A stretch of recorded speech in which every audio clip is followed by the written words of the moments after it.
Bayangkan skenario ini.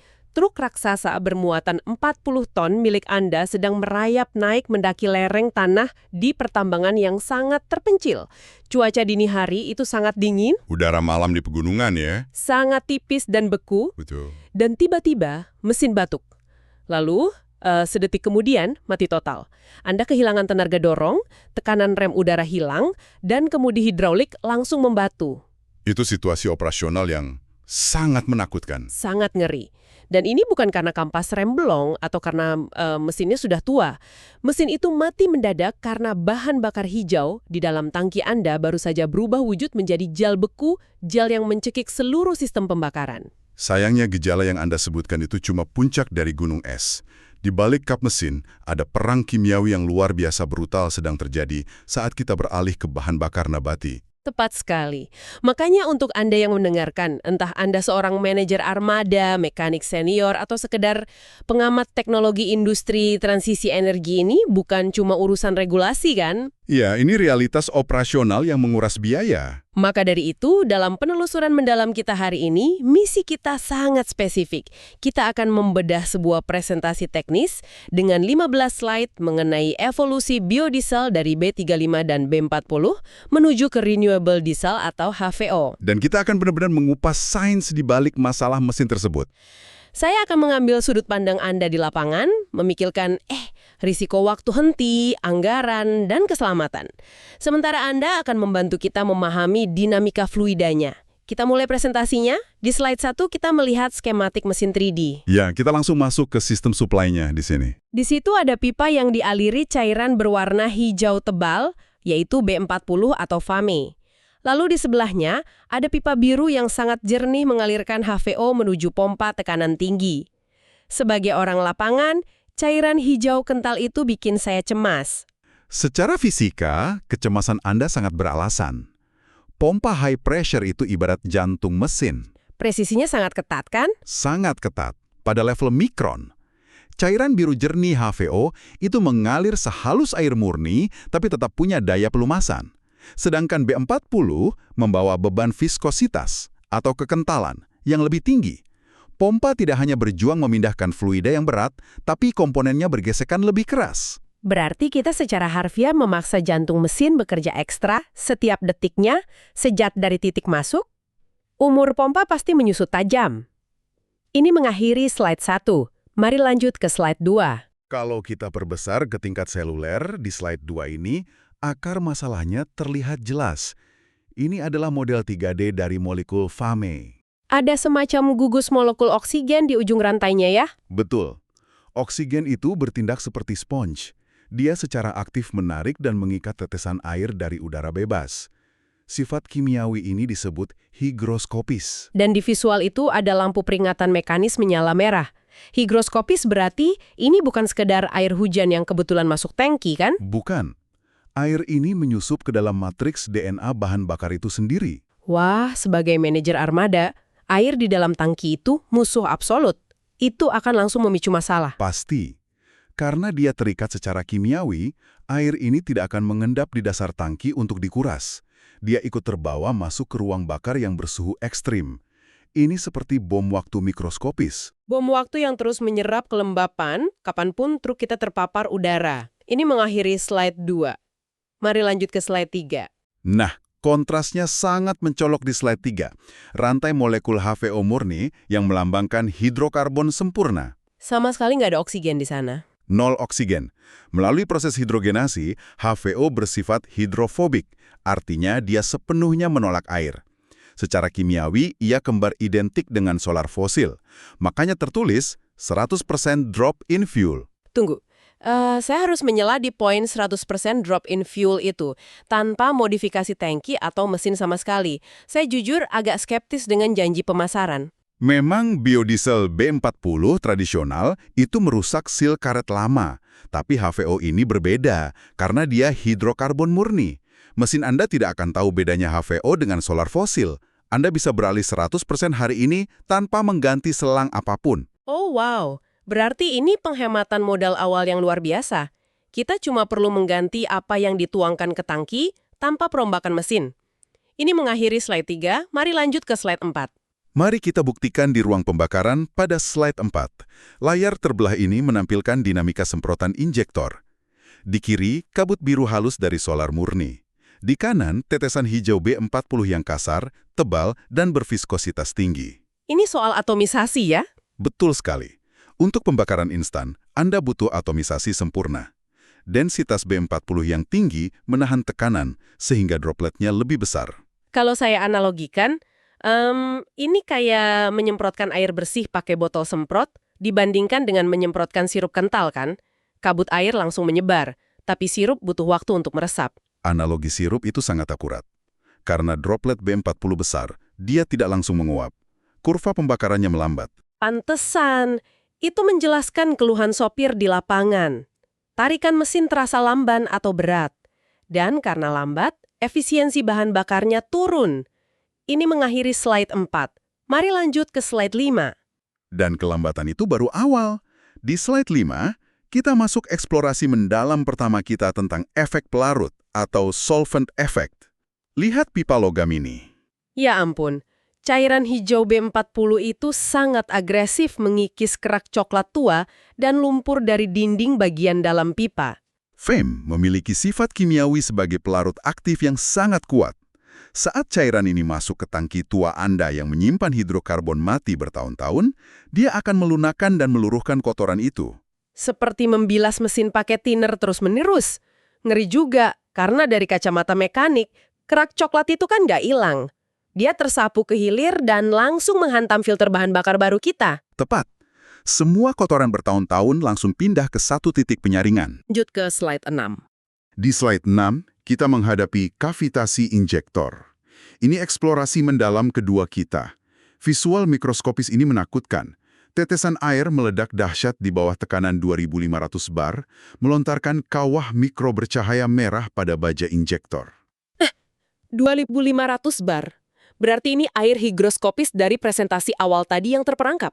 Iya, di 2500 bar, tekanan itu mencegah air mendidih. Tapi saat injektor membuka dan menyemprotkan fluida, tekanannya turun seketika secara drastis. Lalu airnya berubah wujud. Instan, berubah fasa menjadi uap. Gelembung uap mikroskopis ini sangat tidak stabil, memuai, lalu mengimplosi atau meledak ke dalam dengan sangat brutal. Ledakan itu yang mencabik lapisan pelindung baja di ujung injektor. Betul, dan setelah bajanya terkoyak, oksigen dalam air langsung menciptakan karat merah pada level mikroskopis. Padahal injektor baja itu sukru cadang mahal yang harganya puluhan juta per unit. Kalau berkawah dan berkarat, presisinya hancur. Ini pembunuh berdarah dingin yang tak terlihat. Ini mengakhiri slide 6, mari lanjut ke slide 7. Kematian perlahan ini berlanjut ke slide 7. Kita masuk ke termodinamika dan pengenceran pelumas. Lihat visualnya, B40 yang gagal terbakar berubah menjadi jelaga hitam, menetes melewati ring piston. Dan menciptakan lumpur tebal di ruang engkol bawah ya. Ini nyambung dengan masalah pembakaran lambat tadi kan? Tepat, B40 punya titik didih sangat tinggi, jadi sisa droplet yang tebal itu tidak habis terbakar dalam satu siklus kompresi yang singkat. Cairan mentahnya mencuci dinding silinder dong. Persis, iya. Membilas lapisan oli pelindung di silinder, merembes ke bawah, lalu masuk ke oli mesin dan secara permanen merusak viskositas pelumas Anda. Pengenceran pelumas atau oil dilution ini mimpi buruk terbesar kami. Kalau oli sudah jadi lumpur, gesekan internal mesin akan meningkat tajam. Itu memicu keausan fatal. Ini mengakhiri slide 7. Mari lanjut ke slide 8. Kerusakan akibat panas ekstrim berlanjut di slide 8 tentang pengerakan injektor atau coking. Lihat tembakan makro dari nozzle ini. Astaga, ujungnya hancur tertutup rapat sama kerak karbon hitam pekat. Bentuknya retak-retak. Kerak itu sekeras berlian. Dan proses pemanggangan kimiawi ini justru terjadi sesaat setelah mesin dimatikan, bukan saat jalan. Saat kontak dimatikan, bagaimana bisa? Saat mesin mati, aliran fluida berhenti. Tapi suhu ekstrim ruang bakar kan belum turun. Sisa B40 yang menempel di ujung nozzle langsung terpanggang panas laten tersebut. Oh, membentuk lapisan mikron yang mengeras berulang-ulang setiap mesin dimatikan? Betul. Sampai kerak itu membelokkan arah semprotan bahan bakar secara permanen. Lubang semprotan cacat ini menjawab misteri keluhan power loss dari sopir. Truk tiba-tiba nggak kuat nanjak karena asupan bahan bakarnya tercekik keraknya sendiri. Ini mengakhiri slide 8. Mari lanjut ke slide 9. Dari masalah panas, Kita beralih ke suhu dingin di slide 9. Titik kabut atau cloud point. Tabung kaca ini menunjukkan cairan B40 mulai berawan saat suhu turun di bawah 15 derajat Celcius. Dan kabut putih itu dengan cepat membentuk kristal lilin yang tajam karena minyak sawit punya lemak jenuh yang tinggi ya. Ya, respons biologisnya terhadap suhu dingin sangat agresif. Pembekuan ini terjadi cukup cepat. Angka 15 derajat itu kritis untuk operasional geografis kami. Armada di dataran tinggi atau pertambangan pegunungan pasti menghadapi suhu di bawah itu pada malam hari. Ancaman kelumpuhan massal. Ini mengakhiri slide 9, mari lanjut ke slide 10.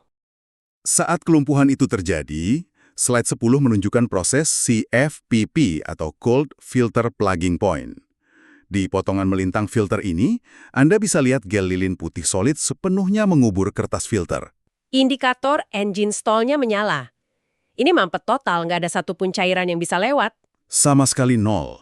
CFPP adalah momen kritis di mana kristal lilin menyumbat mikropori kertas filter secara absolut. Fuel starvation. Kematian mendadak akibat kelaparan bahan bakar. Mesin mati mendadak saat mendaki medan berat itu resiko keselamatan jiwa loh. Bukan sekedar masalah teknis lagi. Ini mengakhiri slide 10. Mari lanjut ke slide 11. Lalu, bagaimana kita mencegahnya? Mulai slide 11, kita bahas mitigasinya. Yang pertama, separator air dan mikroba.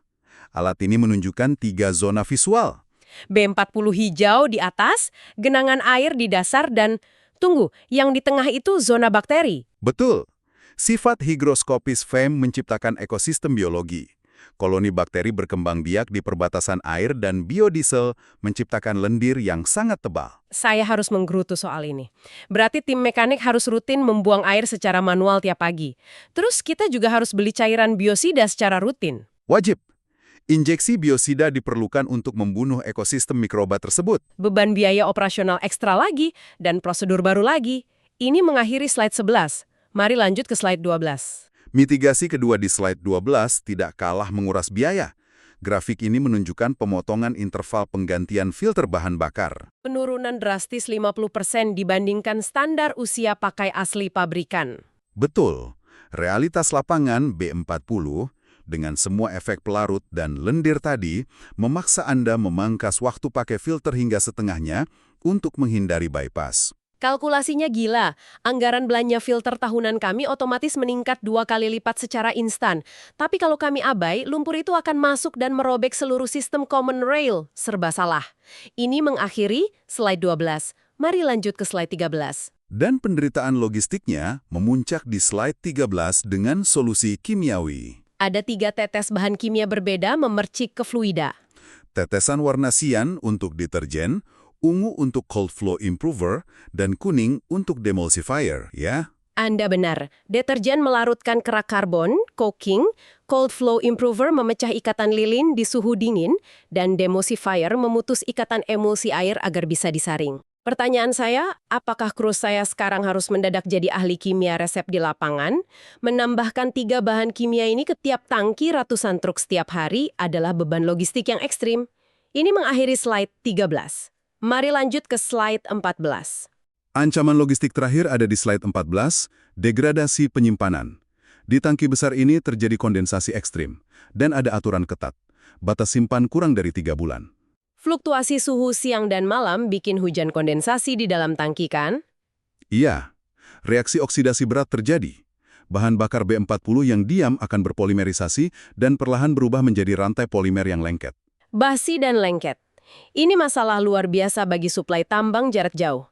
Manajer logistik tidak bisa lagi menimbun stok bahan bakar berbulan-bulan untuk persiapan musim hujan lebat. Dalam 3 bulan, bahan bakar itu malah jadi pembunuh filter. Ini mengakhiri slide 14, mari lanjut ke slide 15. Akhirnya, kita tiba di visi masa depan di slide 15, transisi HVO. Blok mesin 3D putih murni ini melambangkan keandalan paripurna dan transisi ke 100% HVO. Artinya kita sudah menyentuh batas ambang mekanis untuk B40. Benar, HVO hadir dan langsung menghilangkan kavitasi air, pengerakan karbon, dan pembekuan secara serentak. Ini energi hijau tanpa batasan fisik konvensional. Bisa dibilang ini holy grail atau cawan sucinya efisiensi armada hijau. Kita bisa menyelamatkan lingkungan tanpa harus mengorbankan dompet perusahaan untuk perbaikan mesin tak berkesudahan. HVO memecahkan semua komplikasi mekanis tadi. Ini mengakhiri slide 15. Mari lanjut ke slide 16. Kalau kita rangkum semua data ini, sungguh luar biasa melihat betapa kompleksnya tarian antara kimia, fisika, dan realitas ekonomi saat menjalankan mesin B40. Sangat kompleks. Menyelaraskan mandat lingkungan dengan keandalan operasional itu, bukan hal yang gampang. HVO terbukti jadi lompatan besar yang mengembalikan ketenangan para mekanik kita. Karena mesin kembali beroperasi sesuai desain termodinamika aslinya. Betul sekali. Tapi untuk Anda yang mendengarkan sebelum kita menutup penelusuran mendalam ini, ada satu hal yang terus mengganjal pikiran saya.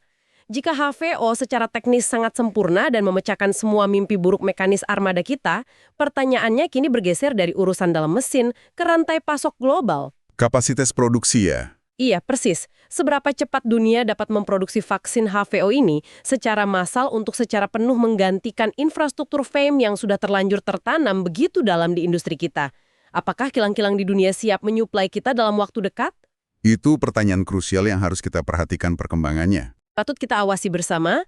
Terima kasih telah menemani diskusi teknis kita hari ini. Tetap jaga operasional armada Anda, dan sampai jumpa di penelusuran mendalam berikutnya.